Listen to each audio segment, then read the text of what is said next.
Hello दोस्तों, स्वागत है आपका कृषि विज्ञान क्लासेस यूट्यूब चैनल पर। दोस्तों, हम बात कर रहे हैं बीएससी एग्रीकल्चर थर्ड सेमेस्टर में फंडामेंटल ऑफ निमेटोलॉजी सब्जेक्ट की। और ये इस सब्जेक्ट की हमारी अंतिम क्लास होने वाली है, यानी कि हमारे कुल 12 लेक्चर में हमारा जो निमेटोलॉजी सब्जेक्ट का जो सिलेबस था वो कंप्लीट हो गया है। और ये आज की हमारी जो लास्ट क्लास है वो बहुत महत्वपूर्ण क्लास होने वाली है। आज की क्लास का जो टॉपिक है वो रहने वाला है क्वारंटाइन एंड प्लांट रेसिस्टेंस। और जो इंटीग्रेटेड नेमेटोड्स मैनेजमेंट होते हैं उनके बारे में हम चर्चा करने वाले हैं। तीनों ही टॉपिक काफी महत्वपूर्ण है और इनमें भी हम नेमेटोड का मैनेजमेंट यानी उनका प्रबंधन करना ही सीखेंगे कि उनका प्रबंधन हम किस तरह से कर सकते हैं। और जो इंटीग्रेटेड नेमेटोड मैनेजमेंट है, जो हमने पीछे जो मेथड्स पढ़े थे, फिजिकल, कल्चर, बायोलॉजिकल और जो केमिकल जो मैनेजमेंट मेथड पढ़े थे, उनका सभी का मिलाकर ही जो मेथड बनता है उसे ही हम इंटीग्रेटेड निमेटोड्स मैनेजमेंट कहते हैं, या जिसे हम शॉर्ट में कहते हैं INM। और यह आज का हमारा टॉपिक रहने वाला है। और पीछे की क्लासें यदि आपने नहीं देखी है तो आप कृषि विज्ञान क्लासेस यूट्यूब चैनल की प्लेलिस्ट पर जाकर देख सकते हैं। और इन जो निमेटोलॉजी सब्जेक्ट है इसके जितने भी जो पुराने पेपर है, मोस्ट इम्पोर्टेंट जो क्वेश्चन होते हैं जो हर वर्ष रिपीट होते हैं आपके एग्जाम में, तो वो आपको कहाँ मिलेंगे ये मैं आपको क्लास के एंड में बताऊंगा। इसलिए क्लास के एंड तक जुड़े रहे। और चलिए आज की क्लास शुरू करते हैं। आज का जो हमारा सबसे पहला जो टॉपिक रहेगा वो रहेगा प्लांट क्वारंटाइन, यानी जो पादप संगरोध क्या होता है। तो इसका सबसे पहले हम इसका मीनिंग देख लेते हैं कि पौध संगरोध एक कानूनी और सरकारी व्यवस्था है जिसका उद्देश्य विदेशी कीटों, रोगों, कीड़ों, सूत्रकृमियों को एक क्षेत्र दूसरे क्षेत्र में फैलने से रोका जाता है। जैसे कि कोई हम बाहर से कोई वैरायटी का या विदेशों से किसी वैरायटी का हम इंपोर्ट करते हैं या उन्हें लाते हैं, तो उसमें किसी बहुत प्रकार के जो रोग होते हैं वो उनके साथ आ जाते हैं। और हमारे जो स्थानीय जो क्षेत्र होता है उनमें उस रोग की फैलने की संभावना रहती है। तो हमें क्या करना है कि इसका जो उदाहरण है वो जो हमने कुछ 4-5 साल पहले जो कोरोना आया था उस समय जो लॉकडाउन लगा था उसमें आपने क्वारंटाइन नाम सुना होगा कि जो व्यक्ति कोरोना से जो पॉजिटिव है उसको अलग रखना, और वही क्वारंटाइन होता है। जैसे कि हम बाहर से किसी वेराइटीज को लाते हैं तो उसमें कोई प्रकार का रोग हो या कोई प्रकार का निमेटोड हो, वो वहां से स्थानीय क्षेत्र में ना फैले इसके लिए उससे थोड़े दिनों के लिए क्वारंटाइन किया जाता है। और वहीं पे उस रोग का या उस कीट का नियंत्रण किया जाता है, तो ये होता है क्वारंटाइन। और इसका उदाहरण आपको याद रखने के लिए जो पीछे हमने लॉकडाउन देखा था वो उदाहरण याद रख सकते हैं। और इसका इम्पोर्टेंस क्या है, तो इम्पोर्टेंस इसका ये है कि जो भारत में नेचुरली नहीं पाए जाते, यानी कि जो रोग या जो निमेटोड भारत में नहीं पाए जाते वे बाहर से लाते हैं। और इनका ये बाहर से कोई वैरायटी इसके साथ यदि वो रोग आते हैं या निमेटोड आते हैं और यदि हम इनका क्वारंटाइन कर लेते हैं, उनका संरोध कर लेते हैं, तो वो जो निमेटोड है वो भारत में नहीं फैलते हैं। इसका एक तो ये उदाहरण है या महत्व है। और एक्सोटिक सूत्रकृमि एक बार बाहर आने पर मिटाना लगभग असंभव हो जाता है, यानी कि जो सूत्रकृमि होते हैं बाहर से जो सूत्रकृमि आते हैं वो यदि एक बार हमारे क्षेत्र में फैल गए तो उनको मतलब उनका प्रबंधन करना या उन्हें हटाना बहुत असंभव हो जाता है, इम्पॉसिबल हो जाता है। कृषि और किसानों को नए खतरनाक कीटों से बचाता है, यानी कि इसमें क्या होता है बाहर से निमेटोड हो गया या कोई रोग या कीट बाहर से आते हैं, उनका हम पहले ही प्रबंधन कर लेते हैं, इससे किसान को बहुत लाभ होता है। ये इसका महत्वपूर्ण जो महत्व होता है, इम्पोर्टेंस होता है। उदाहरण के लिए हम देखें कि भारत में आलू बीज का आयात रोककर पोटैटो सिस्ट निमेटोड को रोका गया जाता है। यानी कि जो आलू होता है उसके जो बीज होते हैं उनको हम बाहर से लाते हैं, विदेशों से आयात करते हैं, तो उनमें जो पोटैटो सिस्ट निमेटोड होता है वो उनके साथ आता है। लेकिन यदि हम उनको रोककर उनको क्वारंटाइन करते हैं, उनका संरोध करते हैं, तो हमें जो पोटैटो सिस्ट निमेटोड होते हैं उससे हम बच सकते हैं, उसका प्रबंधन हम आसानी से कर सकते हैं। और संगरोध नियम बोर्सा फिलेंचस एक्जिलोपोइलस इन्हें पाइन वुड सूत्रकृमि को भारत में आने से रोकते हैं, यानी कि जो संगरोध होते हैं ये पाइन वुड सूत्रकृमि होता है उसे भारत में आने से रोकता है। इसके जब हम क्वारंटाइन करते थे, तो अगला ये हमारा क्वारंटाइन का जो टॉपिक था वो कंप्लीट होता है। फिर हमारा आता है पौध प्रतिरोध, यानी कि किसी निमेटोड के प्रति किसी पौधे में ऐसी प्रतिरोधकता उत्पन्न करना कि उस जो निमेटोड होता है उसका उस पौधे पर प्रभाव ही ना पड़े। पौध प्रतिरोध का अर्थ है कुछ फसल किस्मों की प्राकृतिक क्षमता जिससे वह सूत्रकृमि के हमले का प्रतिरोध या सहन कर सकती है। यानी कि जो निमेटोड होता है, जैसे कि मेलिडोगायनी जो स्पीशीज के जो निमेटोड होते हैं, वो पौधे की जड़ों में गांठें बनाते हैं, उसमें पोषक तत्व की कम जो संचार होता है उसको कम करते हैं।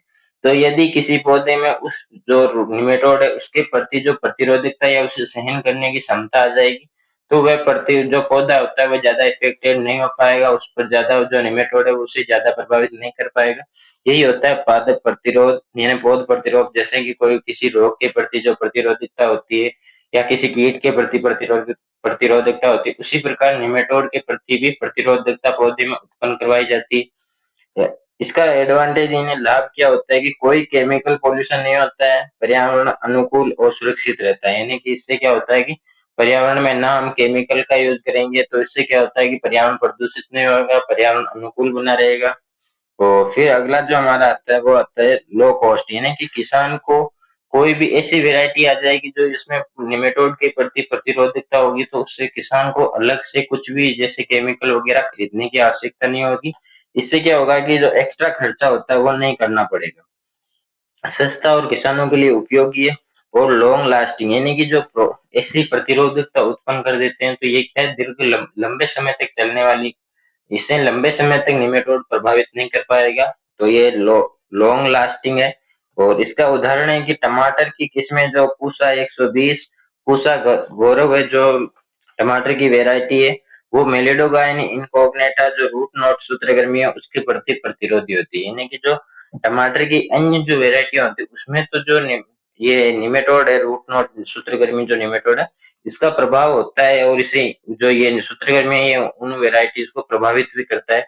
लेकिन जो पूसा 120 और पूसा गौरव जो वेराइटी है, इसमें जो मेलिडोगाइन इनकॉग्नेटा जो सूत्रकृमि है जो रूट नॉट सूत्रकृमि है इसके प्रति प्रतिरोधकता होती है, प्रतिरोधी होते हैं। इसका इन किस्मों में इस निमेटोड का ज्यादा प्रभाव नहीं होता या कम इफेक्ट डालता है, जिसे हम कहेंगे इसमें सहन करने की क्षमता होती है इस।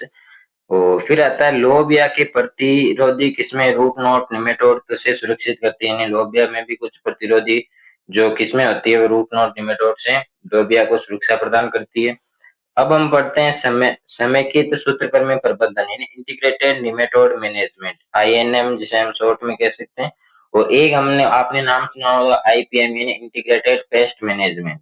और इसका जो अर्थ होता है जो मीनिंग होता है वो क्या होता है कि समय जो इंटीग्रेटेड निमेटोड प्रबंधन एक समग्र तरीका है जिसमें विभिन्न प्रबंधन विधियों को मिलाकर सूत्रकृमि को प्रभावी पर्यावरण अनुकूल और टिकाऊ नियंत्रित किया जाता है। यानी कि जो जितने भी हमने पीछे मेथड पढ़े थे कल्चर मेथड्स, और जो फिजिकल हो गया जो बायोलॉजिकल हो गया यानी जैविक, और जो केमिकल द्वारा हम निमेटोड का नियंत्रण करते हैं, उन सभी को मिलाकर जब हम नियंत्रण करते हैं तो उसे इंटीग्रेटेड निमेटोड मैनेजमेंट कहा जाता है। इसके क्या क्या इसके घटक है वो भी हम देखेंगे कि इसके घटक कौन कौन से हैं। तो सबसे पहला आता है कल्चर मेथड, यानी कि जो धान और दलहनी चक्रीकरण इन फसल चक्र अपनाकर, और जो ट्रैप क्रॉप होते हैं जैसे कि जो गेंदा ट्रैप क्रॉप लगाकर, नीम की खली गोबर की खाद का प्रयोग करके यानी ऑर्गेनिक एमेंड एमेंडमेंट्स का अपनाकर, यानी कि नीम की खली और गोबर की खाद को अपनाकर।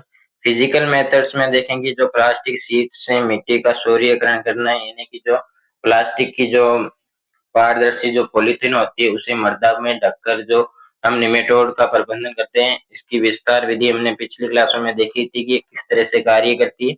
वो पीछे की क्लास आपको देखना बहुत जरूरी है, इसलिए आप कृषि विज्ञान क्लासेस यूट्यूब चैनल की प्लेलिस्ट पर जाकर वो क्लासेस भी देख सकते हैं। और केले के शकर्स गन्ने के टुकड़े को गर्म पानी में उपचार किया जाता है, यानी कि टुकड़ों को या जो जड़ें होती हैं उनको गर्म पानी में उपचार भी कर सकते हैं। बायोलॉजिकल मेथड्स देखें कि इसमें जो एक पैरासाइट बैक्टीरियल जो पैरासाइटिक और एंटागोनिस्ट फंगस जो होते हैं उनका नियंत्रण किया जाता है ट्राइकोडर्मा स्पीसीज।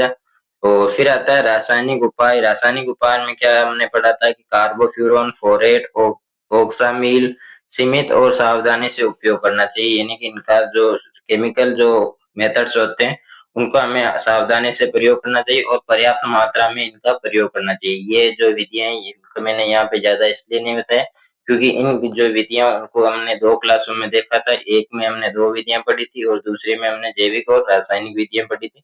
इसलिए आप वहां पे जाकर अच्छे से समझ सकते हैं। वहां पे मैंने सभी विधियों को विस्तार से समझाया है। तो फिर अगला हमारा जो आता है वो आता है जो प्लांट रेसिस्टेंस होता है, जो पौध प्रतिरोध होता है। पूसा टमाटर जैसी जो प्रतिरोधी किस्में होती है, पौध संगरोध क्या होता है कि विदेशी सूत्रकृमियों को बंदरगाह पर रोकना, यानी कि जो विदेशी सूत्रकृमि जो निमेटोड होते हैं, जब वो किसी फसल या किसी वेराइटीज के साथ भारत में आते हैं तो उन्हें बंदरगाह पर ही क्वारंटाइन कर दिया जाता है, संगरोध कर दिया जाता है, वहां पे उन्हें रोक लिया जाता है। तो इंटीग्रेटेड नेमेटोड मैनेजमेंट की आवश्यकता क्यों होती है, यह आपसे पूछा जा सकता है। वेरी मोस्ट भी इसे लगा लेना, क्योंकि जो 2 नंबर का जो क्वेश्चन आता है उसमें ये आपसे पूछा जाएगा। तो सिंगल मेथड कभी 100% इफेक्टिव नहीं होता, यानी कि यदि हम ऐसा चाहें कि किसी भी जो निमेटोड है उसका नियंत्रण केवल कल्चर मेथड से करें तो उसका 100% हम उसे नियंत्रित नहीं कर सकते हैं। उसमें हमें कल्चर और जो फिजिकल या जो बायोलॉजिकल सभी का मिलाकर हमें सभी का संयुक्त रूप से उपयोग करने पर ही हमें इन्हें जो 100% हम इनका कंट्रोल कर सकते हैं। निमेटोड सॉइल में सरवाइव करते हैं, कंट्रोल थोड़ा मुश्किल होता है। यानी कि जो क्या होता है कि जो निमेटोड होते हैं वो मृदा में रहते हैं और मृदा में जो निमेटोड होते हैं उनका जो कंट्रोल करना होता है वो थोड़ा मुश्किल हो जाता है। जो इंटीग्रेटेड दृष्टिकोण दीर्घकालिक पर्यावरण अनुकूल और किसान के हितैषी समाधान देता है, यानी कि जो जो इंटीग्रेटेड नेमेटोड मैनेजमेंट है वो पर्यावरण के अनुकूल और किसान के हित में समाधान देता है, यानी कि हमें किस प्रकार से निमेटोड का कंट्रोल करना चाहिए और निमेटोड को किसी क्षेत्र विशेष में फैलने से बचाना चाहिए, यानी किसी जो बाहरी विदेशी जो निमेटोड होते हैं उनको किस तरह से रोकना चाहिए, निमेटोड के प्रति प्रतिरोधकता कैसे उत्पन्न करनी चाहिए। ये आज का हमारा जो टॉपिक था वो यहाँ पे कंप्लीट होता है और इस टॉपिक के साथ हमारा जो फंडामेंटल ऑफ निमेटोलॉजी सब्जेक्ट थी उसका सिलेबस भी कंप्लीट होता है।